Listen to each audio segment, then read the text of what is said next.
Présentation du New M+ Sport, c'est un scooter électrique équivalent 50 cm3, donc ça veut dire qu'il est accessible sans permis dès 14 ans, à partir du moment où on a le BSR qui s'appelle maintenant permis AM. Et bien sûr, pour tous les titulaires du permis de conduire, c'est suffisant pour pouvoir piloter cet engin. Il a la particularité, comme pas mal de scooters électriques de sa catégorie, d'offrir une batterie qui est amovible. C'est une batterie qui est située sous la selle et que l'on peut extraire tout simplement pour pouvoir recharger sur une prise de 120 à la maison ou au bureau. Elle doit faire quelque chose comme 8 kg, 8-9 kg, donc ça fait quand même son poids. Mais ça a l'avantage majeur pour les citadins, les personnes qui n'ont pas forcément de garage, de permettre d'emmener la batterie à la maison et de la recharger. La recharge, elle prend environ 4 heures. Ce scooter électrique, il a une particularité qui est d'avoir le moteur dans la roue arrière. C'est un moteur Bosch. Et le moteur Bosch, c'est ce qu'on appelle des moteurs hub, HUB, fait qu'on n'a pas d'entretien particulier à avoir sur le moteur. On peut voyager à deux de manière, on va dire, correcte, évidemment, à ne pas faire de très longs trajets avec. Et puis pour le passager, j'ai la possibilité de sortir les cale-pieds qui sont rétractibles. Alors, un véhicule New, c'est un véhicule qui est connecté. Tous les scooters de la gamme New embarquent à l'intérieur une carte 3G ou une carte 4G, c'est-à-dire une sorte de mini téléphone portable qui permet de communiquer en permanence avec le scooter, notamment d'obtenir des informations en temps réel sur sa localisation. Donc géographiquement, vous pouvez le situer sur une carte à tout moment. Également le mode alarme, lorsqu'il bouge alors qu'il ne doit pas bouger, vous êtes prévenu sur votre smartphone et vous avez des informations plus ou moins intéressantes sur sa consommation, son autonomie résiduelle. Alors si on regarde le tableau de bord du New M+, c'est très simple et bien lisible. Le scooter, il a deux modes, le mode 1 et le mode 2. Vous voyez, je peux les changer à la volée. Donc c'est des modes qui correspondent à la vitesse maximale. Le mode 1, c'est environ 20 km/h. Donc là, pour dépasser les 100 km d'autonomie, il faut plutôt être en mode 1. Et puis le mode 2, c'est le mode qui va à 45 km/h. Détail important, j'ai une prise USB. Une prise USB, c'est pratique quand on a besoin de brancher son téléphone portable, d'utiliser un service de navigation comme Waze.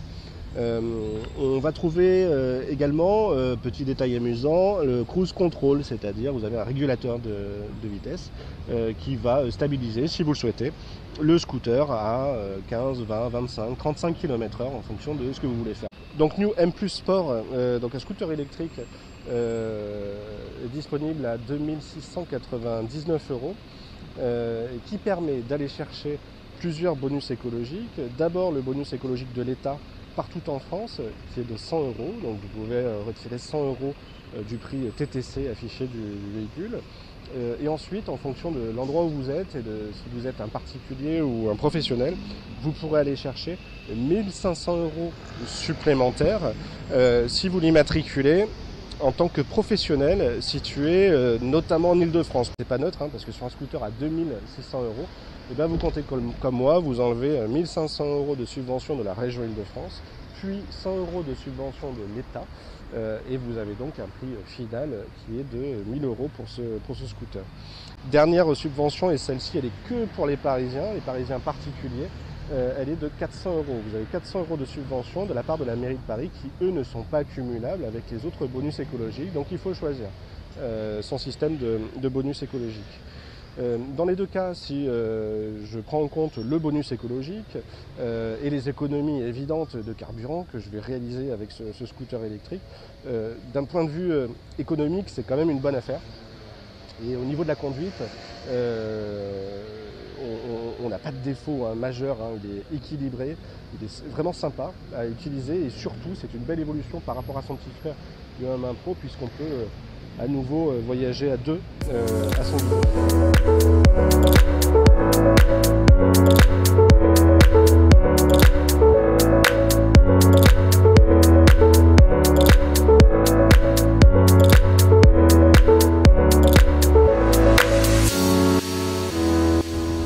Alors nous sommes au guidon du New M+, c'est l'évolution du New M1 Pro de la gamme M.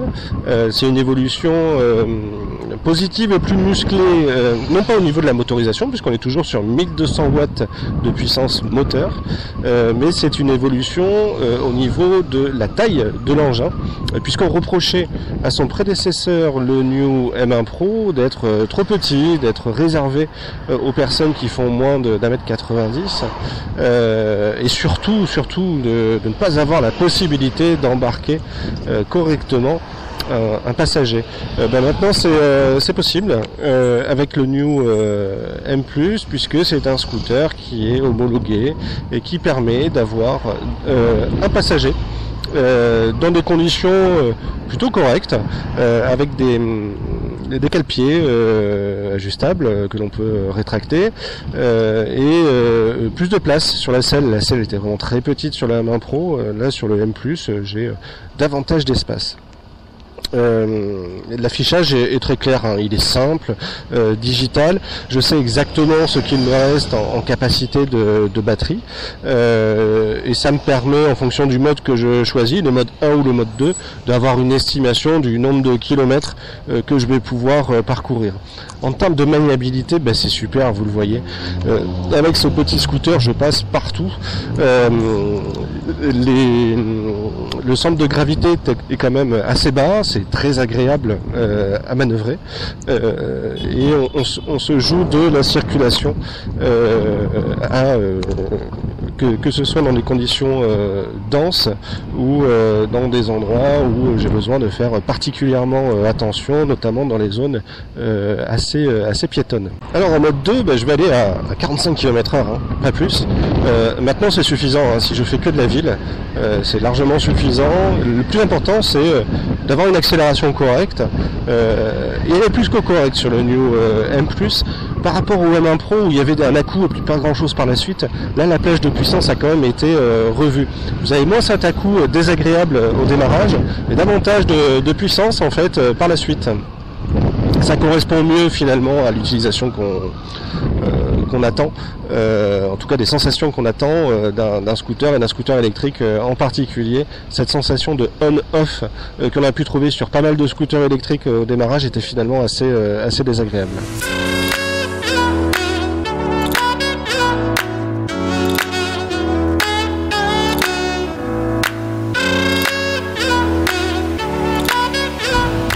Alors le scooter est pourvu d'un freinage à disque à l'avant et à l'arrière. C'est pas toujours le cas sur les scooters qui sont en entrée ou en moyen de gamme. Là on est sur un scooter moyen de gamme qui est à 2699 € avant bonus écologique, et on a quand même un bon niveau de finition. Alors je parle de la finition générale, c'est-à-dire la qualité des plastiques, la qualité de l'assemblage, il n'y a pas d'espace qui traîne, tout ça respire la fiabilité, et puis la qualité, ça c'est le plus important finalement, la qualité du freinage et la distance de freinage. On a deux freins à disque à l'avant et à l'arrière, donc pas d'ABS, mais comme l'engin est léger, finalement ça fait pas trop défaut, et c'est quand même bien efficace quand on se jette en cas de freinage d'urgence, quand on se jette sur les deux freins en même temps, ça fonctionne plutôt bien. Évidemment, quand c'est mouillé, comme vous n'avez pas d'ABS, il faudra être particulièrement prudent sur le freinage, et notamment sur le freinage avant qui peut vous jouer des tours, comme sur tous les deux roues en situation de pluie.